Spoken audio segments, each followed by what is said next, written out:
চাঁপাইনবাবগঞ্জ ৩০০ বোতল ফেন্সিডিল উদ্ধার।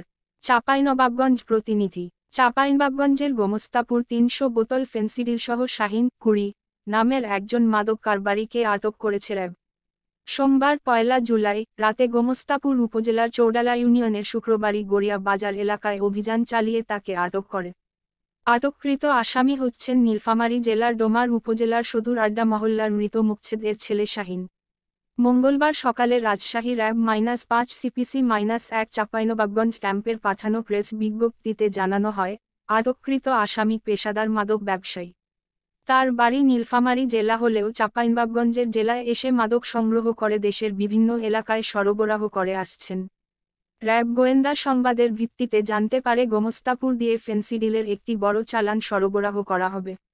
এমন তথ্যে গোপনে অবস্থান নিয়ে অভিযান পরিচালনা করে ৩০৫ বোতল ফেন্সিডিল সহ তাকে আটক করে। আটকের ঘটনায় চাঁপাইনবাবগঞ্জ জেলার গোমস্তাপুর থানায় মামলা রুজু করা হয়েছে বলে জানায় র্যাব।